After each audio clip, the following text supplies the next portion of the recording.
আলহামদুলিল্লাহি রাব্বিল আলামিন আসসালাতু ওয়াসসালামু আলা রাসূলিহিন নবিয়্যিল কারীম। সম্মানিত দর্শক মণ্ডলী ও শ্রোতা মণ্ডলী,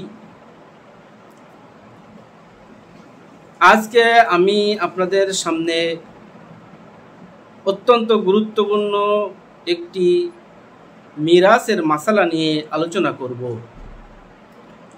এই মিরাসের মাসালা আমাদের সমাজে একটা জটিলতা সৃষ্টি করে, তাই অনেকেই এই মিরাজের মাসালা নিয়ে জানতে চান, সমস্যায় ভোগেন। সেজন্য মিরাজের একটি মাসালা নিয়ে আমি আপনাদের সামনে আজকের ভিডিওতে উপস্থিত হয়েছি। তাই ধৈর্য সহকারে পুরো মাসালাটি শুনুন এবং দেখুন এবং বুঝুন, তাহলে আপনাদের আমল করতে সহজ হবে। ভিডিওটি স্কিপ না করে সম্পূর্ণ ভিডিও দেখুন, চ্যানেলটি সাবস্ক্রাইব করুন এবং অন্যের কাছে শেয়ার করে দিন, যাতে করে অন্যরা দেখে এই মিরাজের মাসালা অন্যরা দেখে উপকৃত হতে পারে এবং এই শেয়ার করার দ্বারা অন্য কেউ যদি দেখে তাহলে এর সব আপনিও পেয়ে যাবেন। সম্মানিত দর্শক মণ্ডলী, এখনই শুরু করছি মিরাজের মাসালা। ধরুন রাশেদ মারা গিয়েছে, মারা যাওয়ার পর সে এক স্ত্রী রেখে গেছে, পুত্র একজন রেখে গিয়েছে, কন্যা দুইজন রেখে গিয়েছে। পিতা আছে, মাতা আছে আপন মা, আর দাদা আছে বেঁচে।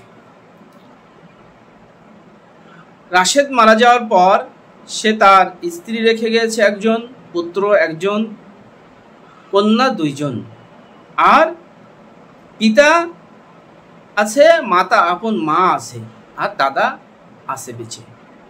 এখন মোট সম্পত্তি রেখেছেন, সম্পত্তি অর্থাৎ জমি রেখে গিয়েছেন 8 শতক। 8 শতক জমি রেখে দেওয়ার পর এখন এই জীবিত যারা ওয়ারেস আছে তারা উত্তরাধিকার হিসেবে কে কতটুকু অংশ পাবে সেটুকুই জানাবো আপনাদেরকে। আর মিরাজ সম্পর্কিত কোনো মাসালা যদি আপনাদের জানার প্রয়োজন হয় তাহলে কমেন্টে আমাকে জানাবেন। পুরো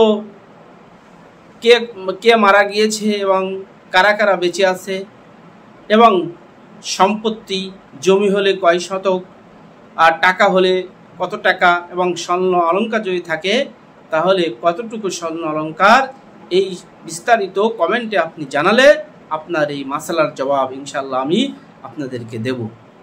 তাহলে শুরু করা যাক, কে কতটুকু অংশ পাবে। তো 8 শতক জমির স্ত্রী পাবে 1.00 শতক, 1.00 শতক পাবে। পুত্র পাবে, যেহেতু একজন, এই পুত্র পাবে 2.16 শতক। কন্যা দুইজন আছে, তাহলে কন্যা কতটুকু পাবে? 2 কন্যা, তো এক কন্যা পাবে 1.08 শতক, 1.08 শতক। পিতা 1.67 শতক। মাতা যেহেতু আছে, সহোদর মাতা আপন মা, সেও পাবে 1.67 শতক। আর দাদা জীবিত আছে, দাদা এই অবস্থায় মাহরুম যাবে, অর্থাৎ বঞ্চিত থাকবে, 0.0 শতক জমি পাবে। সম্মানিত দর্শক মণ্ডলী, আপনারা বুঝতে পেরেছেন। সুতরাং আপনারা উপকৃত হলে আমার চ্যানেলটি সাবস্ক্রাইব করেন, অন্যকে দেখার সুযোগ করে দিয়ে শেয়ার করে দেবেন, আপনিও এর সবের অংশীদার হবেন। তাই আজকে এই পর্যন্ত। আসসালামু আলাইকুম ওয়া রাহমাতুল্লাহি ওয়া বারাকাতুহু।